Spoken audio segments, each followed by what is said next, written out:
Чернігівська Буча – так нині називають село Ягідне під Черніговом. Тут так само зруйнували багато будинків, так само розстрілювали мирне населення. Але є одна особливість. Усе мирне населення, а це більше 300 осіб, окупанти зігнали в місцеву школу і тримали там цілий місяць у підвалі, наче як концентраційний табір. Насильно 300 людей у підвалі.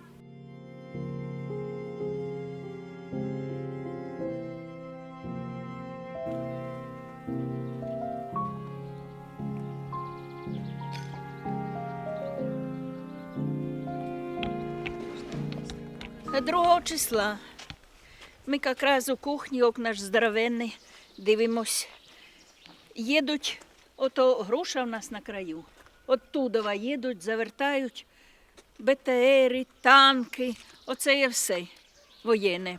І на дверях отакенні білі круги. А ми ж то не знали, що воно за білі круги. Я, допустим, не знала, і дід мій не знав, і не те. І отут окружили все чистенько. Стільки тут і БТРів, і танок, і машин, і взагалі усього було. Я злякалась, тихенько нагнулась і зайшла у хату. І тоді ми вже поняли, що це вже все. Це вже німці, ці падлюки. Русські? Ну, руські ж, да, руські. І злякалась до потери пульса.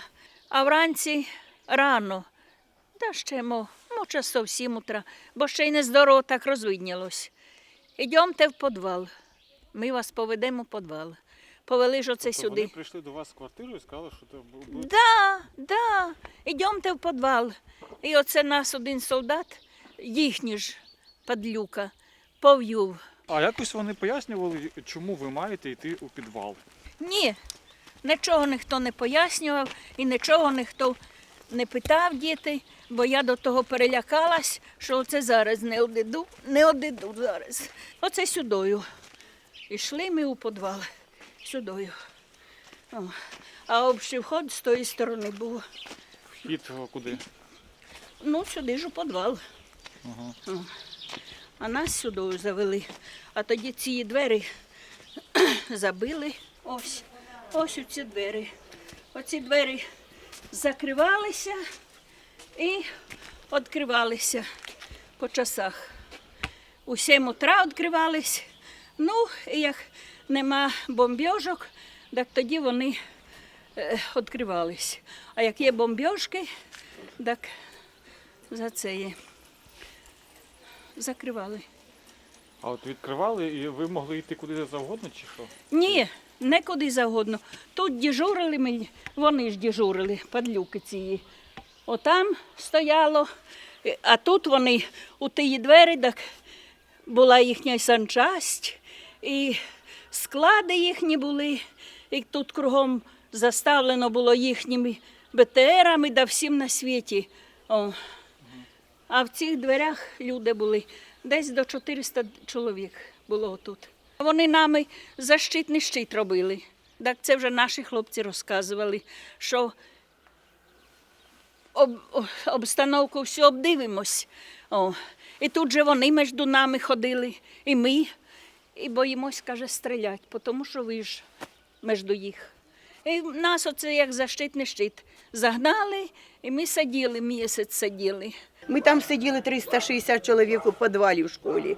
360 чоловік, не було ніде ніякої неодушини, не було, ми без кислорода, ми в обморок падали, у нас люди вмирали, вони із села звезли всіх людей туди, і лежачих, і ходячих, і неходячих всіх, і там ми сиділи. Хто не мог ходити, вони їх на ці свої танкетки, на машини, всіх звезли, всіх звезли.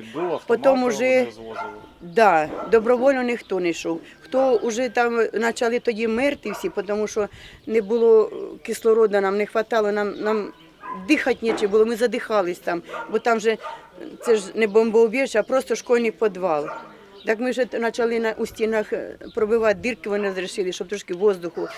Ми сознання теряли. Уранці відкрили, у туалет випустили, ну могли, щоб там трошки ми ще могли постояти, погуляти. А потім усі, давай заганяти опять, ми не заганяли, так ми давай стріляти уверх. Так ми тікали, давилися. Вечором випускали. Були там і люди нормальні, трошки нам то дітям то сочок, то що то. Ну оці тувінці узкоглази є, це татаро-монгольська та орда, страшна я. П'яні лазили і в общем, нельзя. Дуже страшно було, дуже страшно. Захоче, там так і був один, захоче випустить, захоче, може, й день не випускати. Ми на відра, вибачте, в туалет ходили. 360 чоловік. Ви це представляєте, що це таке? Це ніхто не представляє. Там вже не було ніяких не нар, ніде нічого, а просто на піску сиділи. Просто якісь, де були ради куску, ящикам, оці кордончани, були ради їм на розхват, щоб хоч подослати під себе щось. Сиділи, сидя. Лежачі лежали, дітки сиділи. У нас було 35 чоловік, у нас було 3 лежачих і дітей було 8 у цій кімнаті такої, ну невеличка, я не знаю навіть скільки там, 5 на 5, я не знаю навіть скільки, я не придумаю вже. І це ми сиділи на тому піску. 64 чи 68 дітей були і 2-місячні. Дітки ті вищать, темрява, вони вищать, кричать. А що йому? Його не передіть, його не подмить, його нічого не зробить, його не що. І цей ось хлопчик сидів із мамою. Тоже ж, що ж воно, йому погулять буде щось, а воно бідне їсти хоче. У мене внук 7 років і внучка 11. Так нам попервах вони давали так, по 2 ложечки каші на цих разових тарілочках. Так дочка із хлопчиком їла, а я з внучкою, так я так коверну, щоб уже для приліччя, то дитя, думаю, щоб і з'їло. А він хлопчик і з'їв і каже, бабо, я ще їсти хочу, я не наївся. Знаєте, як страшно нічого дати дитяті їсти. Це дуже страшно.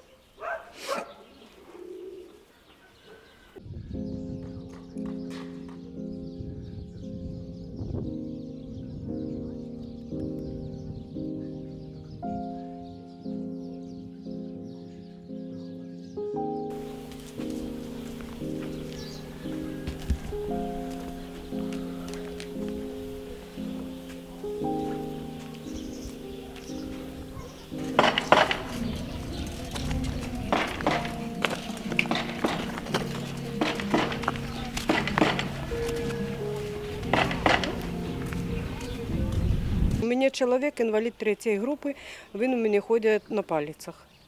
От. Вони ізначально нас оставили в квартирі.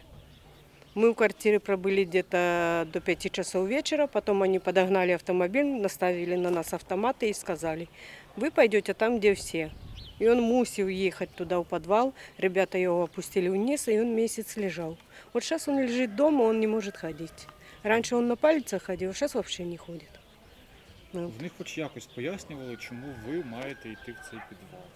Чого ми маємо йти в підвал? Ми маємо йти в підвал, бо на нас будуть наступати бандери, як вони сказали, і ми повинні від їх спасатися. Ну, тут було 2 вида войск, русские и намайцы, или как они, в общем-то, не наши какие-то. Уруны, они, по-моему, называли. Я без понятия, какая их национальность. Вот те узкоглазые находились тут у нас в деревне, а русские находились с нами там в подвале. В школе мы жили в подвале, они жили наверху. У нас комнатка была 4 на 4. В этой комнатке нас было 35 человек. Из них 8 деток, и одному мальчику было 3 года. И вот в этом мы днем как-то сидя, а ночью как-то друг на друга ноги кто куда ложил, хотя бы немножко размяться, выпростаться, потому что люди, которые сидели на коридоре и сидели в общем зале, их там гораздо больше было, те вообще спали сидя, и они не могли вообще размяться. Надо было подселить семью. Зашел вот той начальник, лысый паук, или я не знаю, как его звать правильно. Он зашел начальник и говорит, так, в вашу комнату 5 человек. Мы, открыли рты, соответственно. Нас и так 35 человек, я Кравченков привезли. Мы открыли рты. Он поднимает автомат и говорит, коротко, ясно, у меня ранен командир, очень серьезно, у меня накаленная атмосфера, и вы мне будете открывать рты. Я говорю, все, мы вас услышали. Услышали, значит, слушайте меня внимательно. И продолжайте дальше. Что мы могли сказать против них, если у нас в комнате сидела 6 пенсионеров плюс инвалиды, 8 детей. И, ну, такие девчата и хлопцы под 40 лет, женщины. Что мы могли против них сказать? Ничего. А хто нас чув? И никто нас И слухать хто- і даже не слухать хотел. нас ніхто Вони не конкретно приходили и ставили тебя перед фактом. Погано Коротко, ясно, стало так і так. женщині в нашій кімнаті. Правда, прийшов медик. Приходил Ми медик. стали возмущатися, що воздуху не вистачає, що нас мало випускають на воздух. О, буває, що закриють і до обіду ми сидимо не виходя. О. Правда, прийшов обратно медик і вже ж поговорив, наверное, з начальством, вже цю Да, женщину разрешили вивели тогда даже выходить нам наверх. немного на улицу. А то держали, сколько, сутки, по-моему, держали, что они нас вообще не выпускали на улицу. О, что мы, извините, друг перед другом даже исправляли свою нужду, нам не было где На бедра. спрятаться на ведра.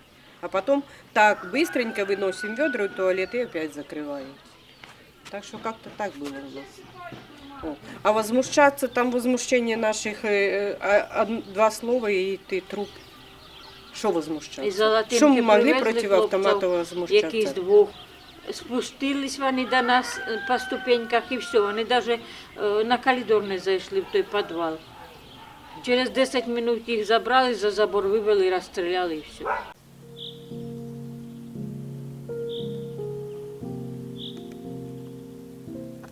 Мобілки забирали, сказали, зайшли до нас і кажуть, здать мобілки, якщо не здасте, кожного третього розстріляємо. Здавали. Хто заховав умніше, а хто здавав. А що робити?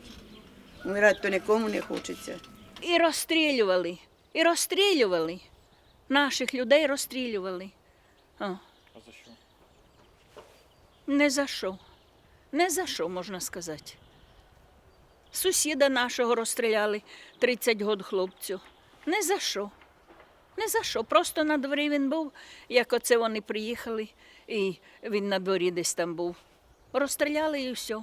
Я тоді, як подивилася, вони такі йшли, височенні такі, з тими ружами. Як перелякалась, так я чуть не рачки залізла в хату, і страшне. Мы этого не видели, мы этого не слышали, но факт, что молодые ребята, трупы.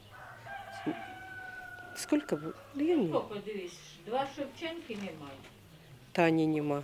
3. Тані немає. Леня. Дорогуні, внука, 4. Толіка немає. Ну, где-то человек 5 молодых. П'ять, Вот. і- Плюс... і Льоня. Да. Ну, человек 5-6 таких, которых мы знаем. Плюс у нас там в подвале очень сколько человек, 7 умерло таких женщин. 11 чоловік. 11 умерло там. Ну, я не знаю. Ну, пожилі люди. Пожилые люди, которые не выдержали той атмосферы, того воздуха. Все-таки ж возьмите там известью побелен погреб. Да. Да, Ну, люди пожилі. от 70 до 80 80 лет, вот такі такие є. вот, в таком Може возрасте. 85, може 75, ну, В таком не возрасте. видержували просто. Просто атмосферы не выдерживали. Если они на воле еще были бравые бабушки, дедушки бегали, там пока могли, что-то делали, и ухаживали за собой, Ну, все там чисто. просто не лягти Там- ж не можна було, тільки день сидіти на стульчику. День и ночь сидеть на стульчику. Это ж Ноги Як отекали. ці от руски реагували на те, що от людина померла в цьому підвалі? Обыкновенно выносили на Выносили носилках, их. собирали партиями, закапывали на У кладбище. кочегарку виносили, а потім відвозили на кладбище.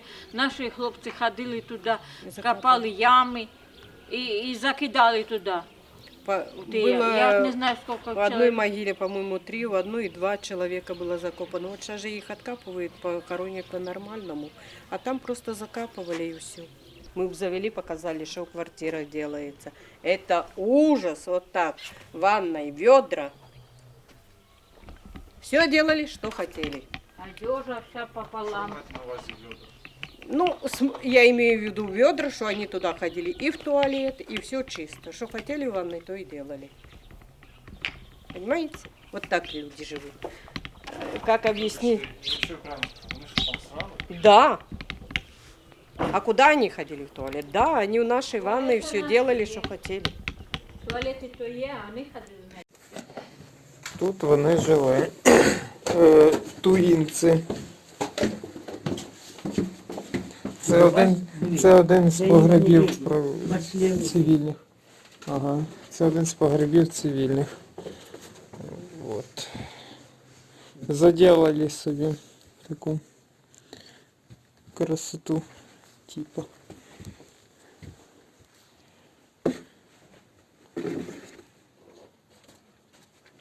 Ну,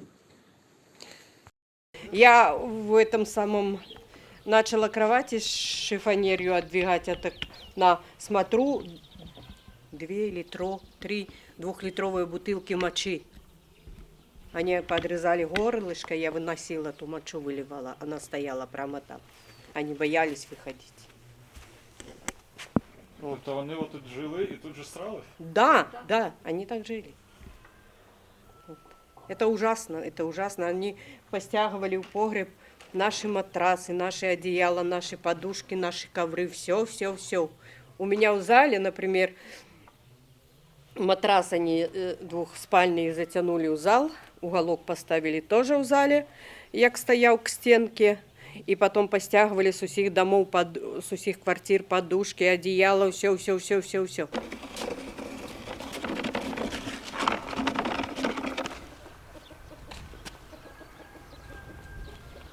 Дрова всі погоріли.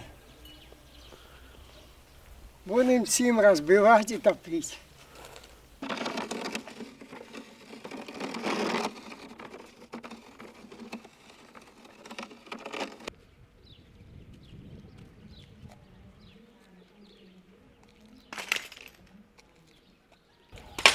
Обікрали, ограбили нас, пусті квартири оставили, більше нічого не маємо.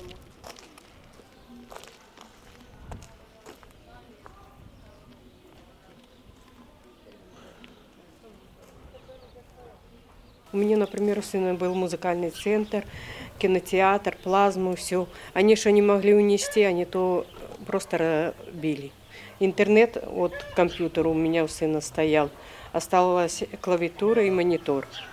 Память, это самое все они разрубали пополам, потому что оно тяжелое для них, они его не могли унести. Так само и у соседки, ноутбуки, все поломали.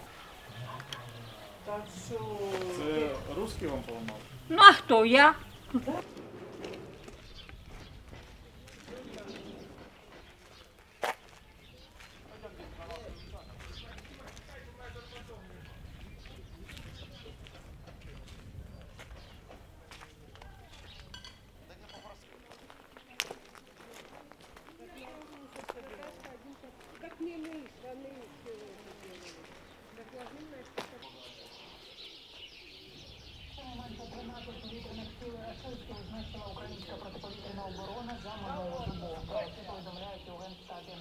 Потрощили все. Машини потрощили, в хатах понараблювали, попереворачували, позабирали все, що могли.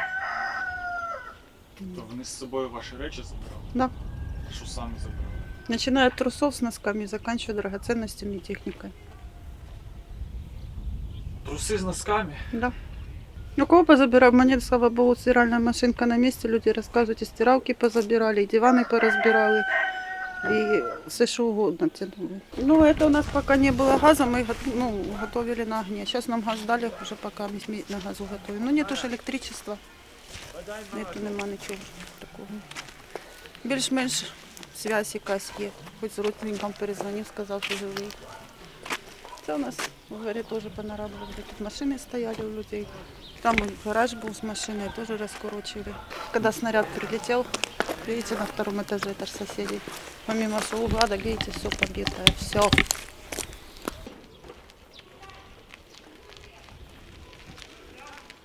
Волонтери привезли, по селу ходжу, розвожу. Було 2 бананки. Наша вулиця остання, на яку я заїхав. Да а ты что? Ну можна на газон спокійно дивись. Вон кульки, бери кульок і вибирай. Тачка сколочена. Воно ночі такі. Да люди брали? Ну, я тобі кажу, це все, що залишилось, було 2 бананки. Що? Бери воно. У собаці можеш зварити. Ну, як хочеш. Та то лучше отакі маслаки бери. Отакі лучше бери, більше навара буде, то чим ти... Оце бачите, що ми їмо? Дожилися. Що наробили? Оце бери, оце таке бери, оце бери. Оце бери, дивися, тут більше іменно на тому. Ось, А це баранина чи що? Це телятина. Така баранина, це телятина. Ну, ще один. Да ось два бери, ці маслаки, і все. Да мені аби роздати, ну, розумієш, що викидати буду, що. Волонтери везли на Чернігів, значить, але їх блокпост наш не пропустив. Щоб не вертатися назад в Козелець, каже, забирайте, люди, у нас газ є, розумієте? Можна якийсь супчик зварити. Електрики нема, в холодильник не положиш, а газ є. Так що це таке. У нас тушонка є, все навезли. Ну це просто, це буде, розумієш, без холодильника воно час пропаде. А тушонка в банці, вона і через місяць буде тушонка в банці. У нас було красиве село, люди роботящі.